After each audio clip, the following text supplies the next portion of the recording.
अवधान येथे चोरट्यांचे हातसफाई, पोलीस यंत्रणेसमोर तगडे आव्हान.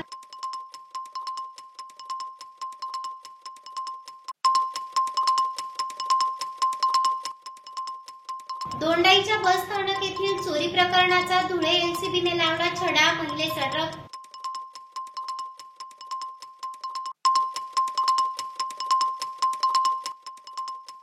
अणेर अभयारण्याचा पर्यटन विकास आराखडा सादर करा, धुळे जिल्हाधिकाऱ्यांच्या सूचना. अवधान परिसरात वाढत्या चोरीच्या घटनांनी स्थानिक पोलिसांपुढे तगडे आव्हान उभे केले आहे.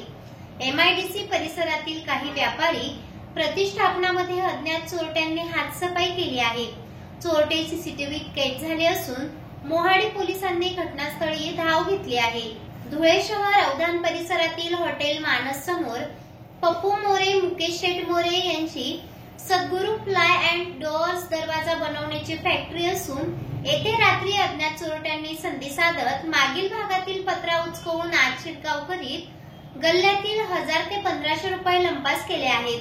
संबंधित चोरटे सीसीटीव्ही कॅमेऱ्यात कैद झाले आहेत. सदर घटनेची माहिती मिळताच मोहाडी पोलीस ठाण्याचे पोलीस निरीक्षक शशिकांत पाटील पथकासह दाखल झाले होते. या प्रकरणी मोहाडी पोलिसात गुन्हा दाखल करण्यात आला आहे. तसेच लक्झाईल लाईट शोरूम येथील मालक संदीप अग्रवाल यांच्या कॅबिनमधून 2.5 लाखाचे प्रोजेक्टर, 1.5 लाखाचा कॅमेरा व 12,000 रुपये रोकड असा ऐवज चोरट्यांनी लंपास केला आहे. सुनील मदनलाल जैन यांचे महावीर ट्रेडर्स येथे चोरट्यांनी दोर गोडाऊन मधील 15,000 रुपये रोकड लंपास केली आहे. प्रशांत दुसाणे यांच्या लेकर गोडाऊन मधून 6 ते 7,000 रुपये रोकड लंपास केली आहे.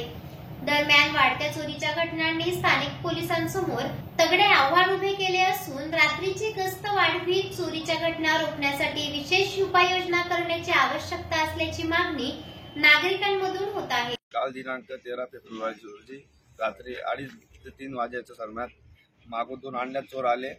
त्यांनी मागचा पत्रा उचकवून माझ्या कॅबिनमध्ये एंट्री केली आणि काही गल्ल्यातले पैसे होते ते पैसे चोरून नेले.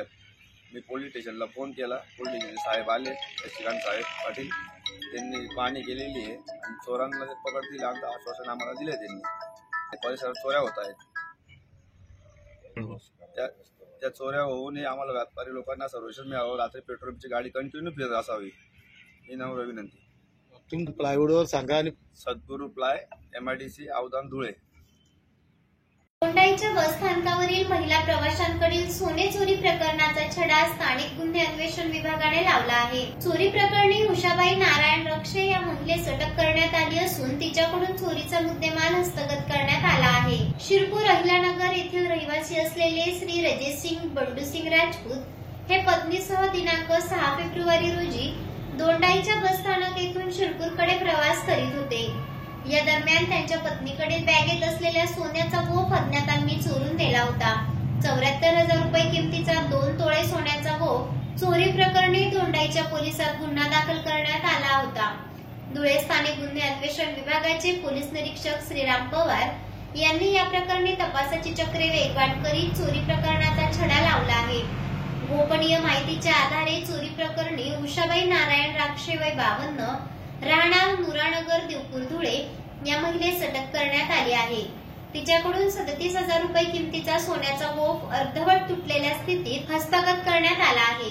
ही कारवाई पोलीस निरीक्षक श्रीराम पवार, उपनिरीक्षक अमित माळी, संजय पाटील, प्रशांत चौधरी, चेतन बोरसे, निलेश पोद्दार, सुनील शेंडे, विनायक खेरणार, हर्षल चौधरी, भारती पटले, प्रियंका बाविस्कर या पथकाने केली आहे.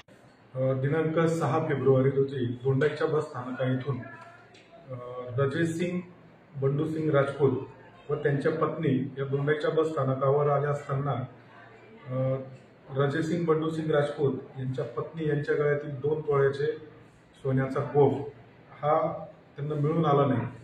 त्यामुळे त्यांची खात्री झाली की त्याची चोरी झालेली आहे. त्याप्रमाणे त्यांनी दोंडाईच्या पोलीस स्टेशन येथे गुन्हा दाखल केला. सदर गुन्ह्याचा समांतर तपास करीत असताना महिला नामे उषाबाई नारायण रक्षे राहणार देवपूर बस स्थानकाच्या पाठीमागे ज्यांच्याबद्दल गोपनीय माहिती मिळाली की यांनी त्या ठिकाणी चोरी केलेली आहे. त्या पद्धतीने आम्ही गोपनीय माहिती खात्री केली असता सदर महिलेला महिला अंमलदार यांच्या मार्फतीने ताब्यात घेऊन त्यांना विश्वासात घेऊन विचारपूस केली असता त्यांनी 9.950 ग्रॅम सोन्याचा गोफ अर्धा तुटलेला हात चोरले असल्याची कबुली दिली व तो त्यांनी स्वतः त्यांच्या घरातून काढून दिलेला आहे. त्याची एकूण किंमत 37,000 रुपये अशी होते. सदर महिला यांना पुढील तपास कामी दोंडाईच्या पोलीस ठाणे येथे वर्ग करण्यात आला. धन्यवाद. चेहरा आणि शरीरावरील अनावश्यक केस, मुरूम, गोंधन तसंच चेहऱ्यावरील पुटपुळ्या, चेहऱ्यावरील व्रण, डाग, मोस, वांग या आणि यासारख्या अन्य व्याधींपासून आपण त्रासला आहात का? मग एवढी चिंता करताय कशाला? कारण लेसर मशीनद्वारे उपचार पद्धती आता आपल्या धुळे शहरातच उपलब्ध झाली आहे. गोंधन काढण्यासाठी अत्याधुनिक क्यूसिस लेसर मशीन, आपल्या चेहऱ्यावरील तसेच त्वचेवरील विविध समस्यांच्या निवारणासाठी धुळे जिल्ह्यातील प्रख्यात त्वचारोग तज्ज्ञ डॉक्टर भूषण चौधरी यांचं चौधरी त्वचारोग क्लिनिक, गली नंबर 4, पाट बाजार, धुळे.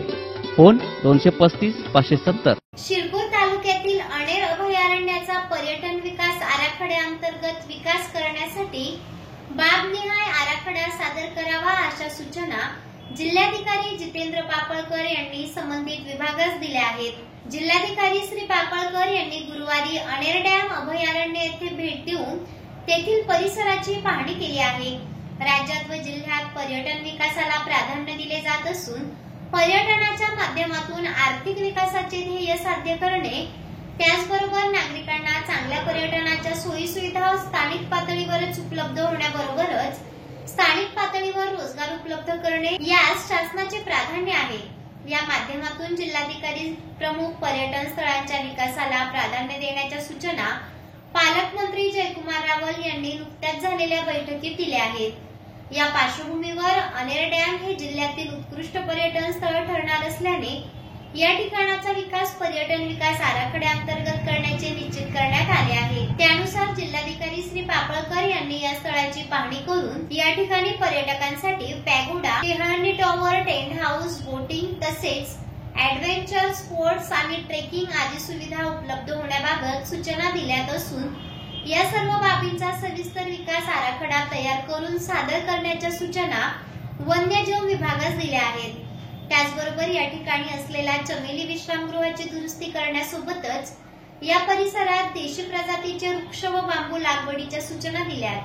यावेळी त्यांच्या समवेत नाशिक वन्यजीव विभागाचे उपवन संरक्षक गजेंद्र हिरे, उपविभागीय अधिकारी शिरपूर शरद मंडलिक, सहाय्यक वन संरक्षक सत्यजित निकर उपस्थित होते. यानंतर जिल्हाधिकारी श्री पापळकर यांनी वन विभागाच्या जागेत बांधकामास परवानगी नसल्याने अभयारण्यातील पाड्यांमधील मुलांसाठी तात्पुरत्या स्वरूपात सुरू असलेल्या जिल्हा परिषदेच्या पीरपाणी येथील प्राथमिक शाळेस भेट दिली.